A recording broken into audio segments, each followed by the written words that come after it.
Divisi da una maglia, impegnati nella sfida che infiamma la stagione, Higuaín e Dybala sono accomunati da un destino. Quello di segnare, come vuole il comandamento di ogni nueve d'Argentina che si rispetti. Simbolo di un paese, quel numero, al pari dell'obelisco in fondo all'Avenida 9 de Julio, della piramide in Plaza de Mayo, davanti alla Casa Rosada o a Caminito.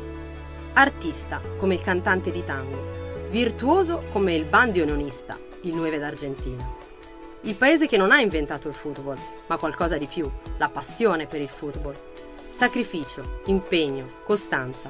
L'argentino non si arrende mai, poi esplode di gioia quando la palla accarezza la rete. Higuaín e Dybala, italiani d'Argentina.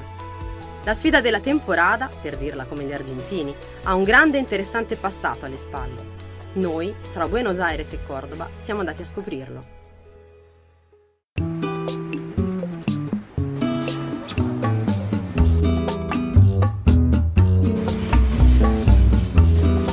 La prima volta che ho sentito parlare di Gonzalo Higuaín è stato moltissimo tempo fa e lui era piccolino così perché il suo padre giocava a quell'ora in Francia, anche io giocavo in Francia, io al Parigi e lui a Brest.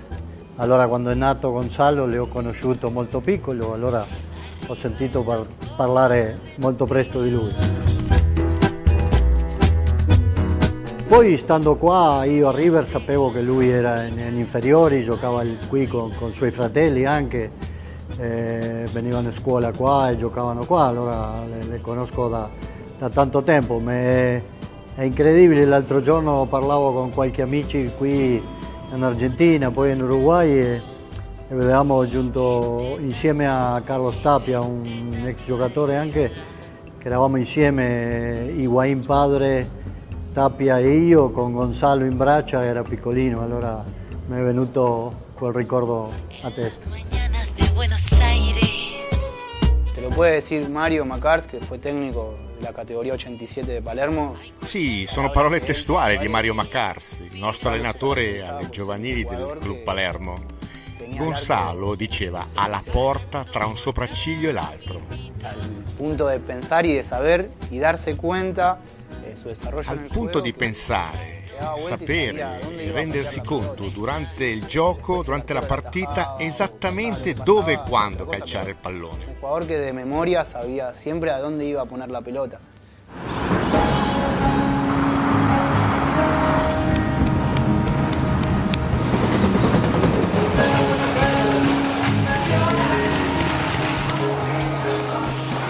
La madre. Chiaro, mia sorella, come tutte le mamme, si prendeva cura di lui.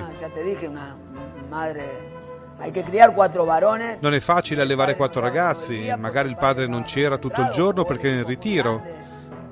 Ha giocato in squadre molto importanti come River e Boca, che in Argentina sono le squadre più grandi, sono grandi nel mondo intero, e lui è stato capitano in entrambe. Il padre, Jorge Higuaín, il Pipa Higuaín, ha una storia unica. In tutte le squadre dove ha giocato è stato capitano. È stato uno dei pochi, se non l'unico, ad essere capitano tanto nel River Plate quanto nel Boca Juniors. Che haya sido capitán tanto in River come in Boca. Questo è molto difficile da ottenere e questo parla delle sue personalità, la stessa personalità che hanno questi ragazzi. Aggiungici che mio padre ti avrebbe sfidato con uno stuzzicadenti anche se tu avessi avuto una mitragliatrice e ti avrebbe battuto.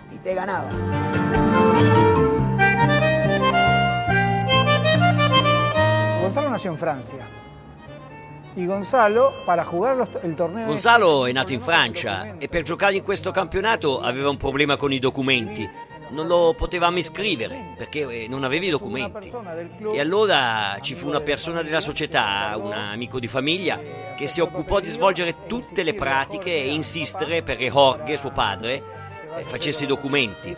Una volta fatti, cominciò a giocare nella squadra nel 95 o 96. 96.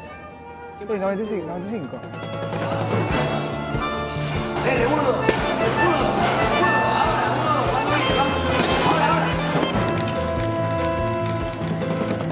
Brava mi hermana. Mia sorella è una brava, una dura, nel senso buono. Chi con la parola duro vuole intendere cattivo, che lo faccia. Bisogna essere duri nella vita. Lo sanno bene i napoletani cosa intendo dire. Quando dico essere duri. Se fosse stato un pugile sarebbe diventato campione del mondo, perché ce l'ha nell'anima, nel suo cuore. C'è stato un momento in cui Gonzalo si ammalò gravemente, da neonato. Noi accompagnavamo nostra sorella, sua mamma, che non ha mai abbandonato un secondo. Per i medici non c'era quasi nulla da fare, non c'era speranza di guarigione. E da un giorno all'altro si svegliò e stava bene. I medici dicevano che succede molto di rado che un bambino si possa recuperare in quella maniera. E allora un giorno mio cognato, il Pipa Higuaín, mi disse: questo è rimasto qui per qualche motivo. Me dijo, este se quedó por algo.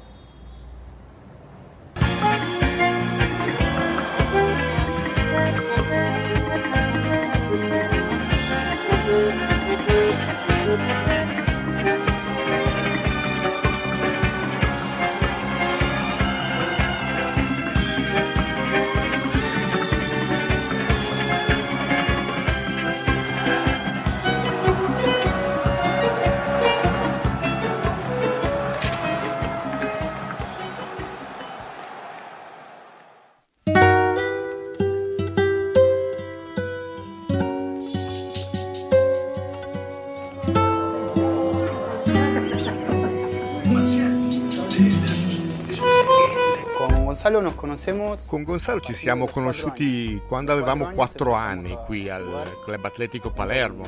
Abbiamo giocato insieme da quando avevamo 4 anni, 4 anni e mezzo. 4 e medio, ponele. Gonzalo era muy competitivo. Gonzalo è sempre stato molto competitivo, sempre nell'ottica sana e sportiva della competizione. Scommettavamo sempre tra noi ragazzi chi arrivava primo in fondo alla strada, chi correva più veloce, cose così. Lui è sempre stato così ed era qualcosa che noi accettavamo esattamente così com'era. In qualche modo anzi ci contagiava. Era una specie di esempio, poi ognuno di noi lo riceveva in maniera differente, ovvio.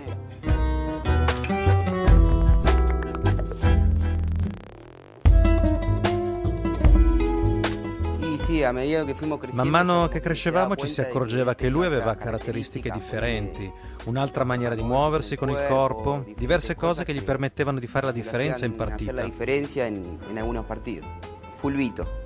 C'era una rivista, si chiamava Fulbito, c'erano tutte le statistiche, tutti i goleador e ogni volta che venivamo a giocare Gonzalo la sfogliava e guardava chi era il capocannoniere, quanti gol aveva quello, quell'altro e già cominciava a calcolare quanti gol avrebbe dovuto fare per poter superare chi aveva davanti in classifica.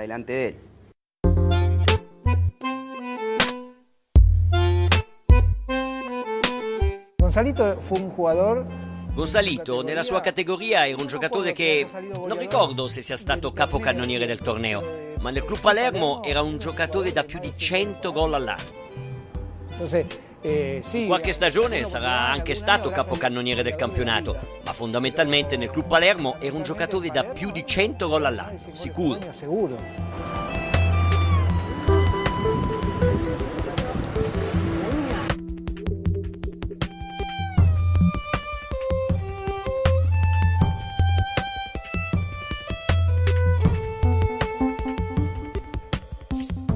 Immagino che per un attaccante quando è nato qui a River significa molto, perché qui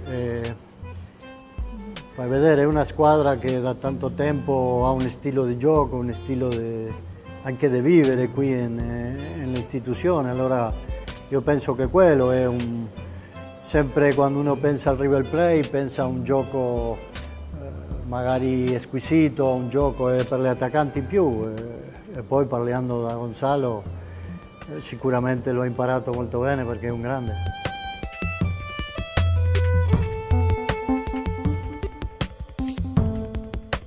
Lui ha giocato tantissimi super classici come chiamiamo qua o super derby col Boca Juniors, ma poi è molto ricordato quel che ha fatto 2 gol, uno di tacco poi, l'altro insieme facendo finta al portiere. Allora quel per lui sicuramente è stato qualcosa di molto importante, perché quello sicuramente poi è una partita che la vede in tutto il mondo. Allora lui credo che di là si è conosciuto internazionalmente, e per tutti i tifosi qua a River Plate è qualcosa di molto importante. Allora quelli 2 gol, quel classico, credo che è stato molto importante nella vita e nella carriera poi di Gonzalo. A ver en qué termina.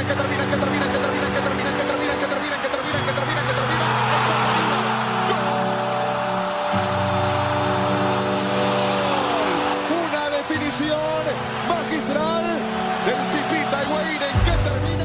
Tienen la sangre. Hanno il sangue del padre, La sangre de mi viejo. ma anche di mio padre, del nonno materno, mio padre, mia sorella, mio fratello ed io. Vogliamo sempre vincere. Mi viejo era. Mio padre era unico, un vincitore. Como ganador. Mi viejo era. Mio padre era Davide contro Golia e sempre vinceva Davide. Sempre. Il secondo titolo del mondo, mi padre. Nella sfida per il titolo mondiale, mio padre accompagna come coach Juan Coggi a combattere contro Patrizio Oliva, napoletano, un amico, un signore. Per l'Italia Patrizio Oliva era unico e Coggi andò lì e lo mise KO. Così mio padre vinse il titolo mondiale come coach battendo un napoletano. Mio padre estuvo a Napoli invitato por Diego Maradona. Mio padre venne invitato a Napoli da Diego Maradona il giorno che Coggi vinse il mondiale. Lui e Coggi furono a casa di Maradona e quello che sappiamo è che i napoletani sono unici e molto simili agli argentini. Sono unici, sono molto parecidos a los argentinos. Mia hermana mi chiamò, mi dijo, non appena lasciato il Real, mia sorella mi chiamò per dirmelo e io dissi: la miglior cosa che poteva fare. Gonzalo è fatto per stare a Napoli, è perfetto per Napoli. Non lo dico adesso perché sta facendo tanti gol, lo direi anche se non avesse fatto tanti gol. Lui è fatto per Napoli. Il più simile a mio padre è Gonzalo, non si dà mai per vinto. Non si dà per vencido nunca.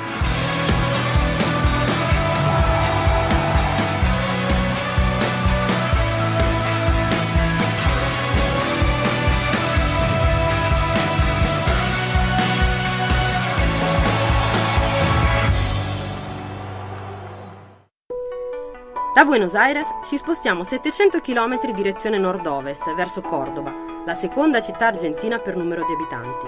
Ci fermiamo a Laguna Grande, dove gli abitanti sono invece poco più di 7.000, e ce n'è uno più conosciuto di altri.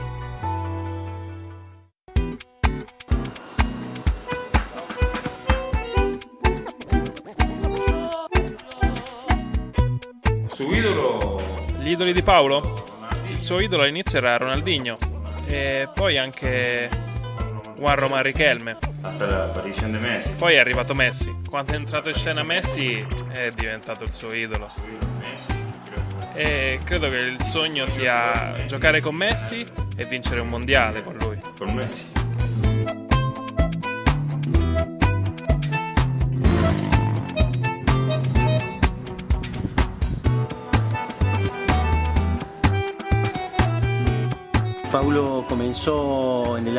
Paolo ha iniziato a giocare nello sportivo nel 2000 come dilettante.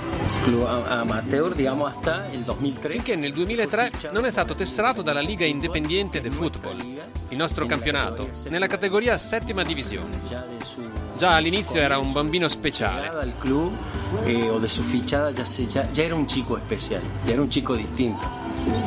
Al di là della sua statura, perché era piccolissimo, nella settima portava già la fascia di capitano.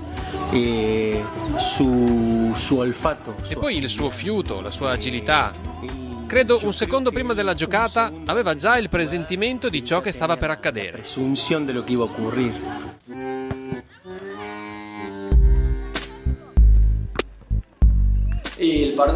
La partita più bella è stata a casa di Flor. Mi ricordo che eravamo in sesta divisione, eravamo piccolini.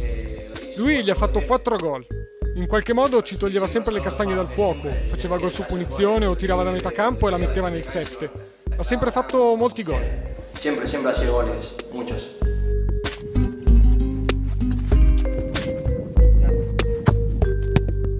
Mio Io l'ho guardato per 10 minuti e ho capito.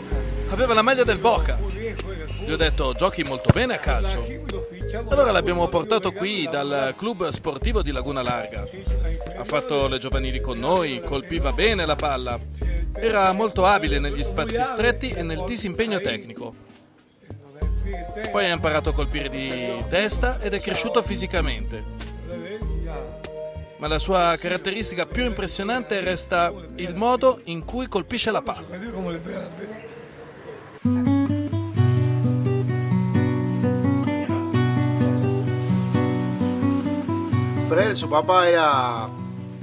Per lui suo padre era molto importante per quanto riguarda il football.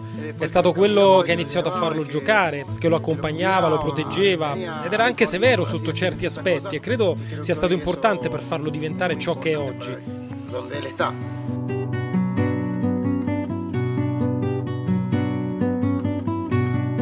Adolfo Dybala, il papà di Paolo, era una persona molto buona, è stato un buon dirigente qui al Newell's ed è stato anche un buon giocatore di calcio. Io e lui abbiamo giocato insieme un anno in prima squadra, io giocavo da 8 e lui da 9. Da lì siamo diventati molto amici, è stato come un fratello per me. Nel tempo e fu come un hermano per me.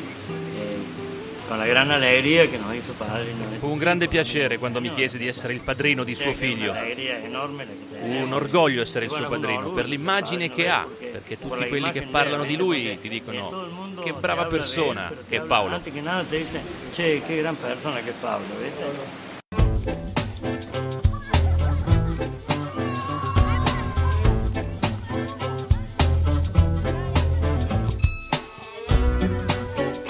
No, viajé 1 o 2 años también y después bueno, me vine para acá. Como dijo él, se pierden muchas cosas, pero es parte del sacrificio. Si uno quiere vivir de esto, hay que dejar muchas cosas de lado.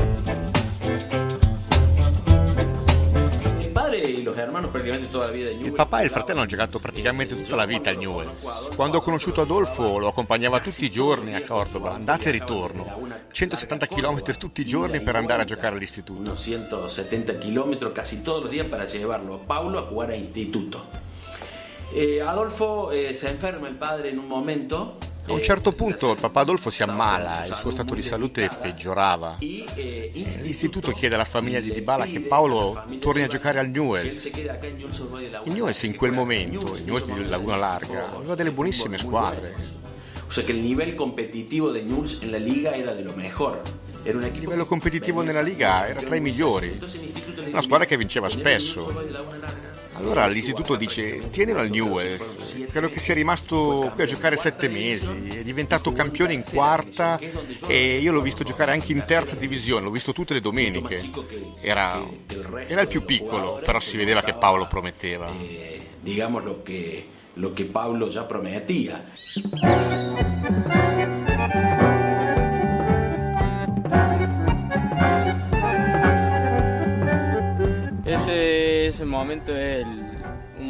Quello fu un momento duro per Paolo, davvero difficile.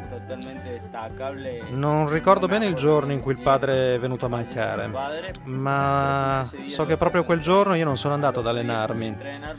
Il giorno dopo, prima di entrare, ho incontrato un compagno di squadra che mi ha detto che il padre di Paolo era morto. Sono rimasto scioccato. Apro la porta del vestuario, entro e lo vedo vendendo. Poi ho aperto la porta dello spogliatoio e l'ho visto lì che si stava preparando. Ho guardato di nuovo il mio amico che mi aveva dato la notizia, come per dire: non puoi avermi fatto uno scherzo su una cosa del genere. Invece no, era Pablito che il giorno dopo la morte del padre si stava allenando. Ricordo che quello stesso weekend siamo andati in trasferta a giocare contro Almagro. Abbiamo vinto 3-0 e lui ha giocato benissimo. Mi sembra che colpì una traversa e mi fece fare un gol. Ricordo ese partido, la rompió y bueno, ya hablando en interna con él te decía que la vida. Parlando tra noi, lui mi ha detto che comunque la vita doveva continuare, che non sarebbe rimasto a deprimersi a Laguna Larga, ma che avrebbe continuato a lottare. Es un poco por lo que él se destaca por donde está, ¿no? Por su fuerza.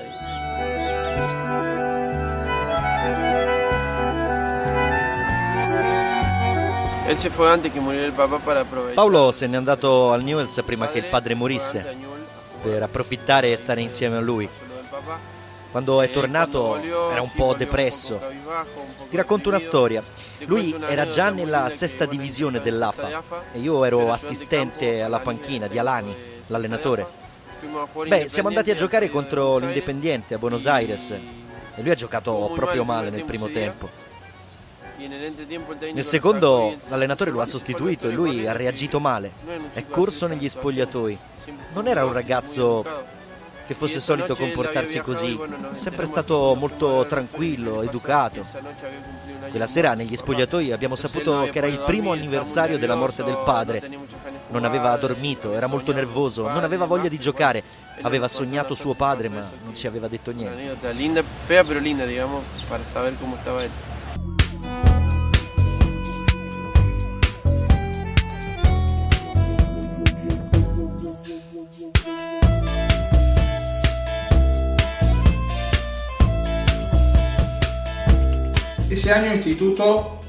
Quell'anno l'istituto ha lottato fino all'ultima giornata per il campionato di seconda divisione, con Paolo come protagonista.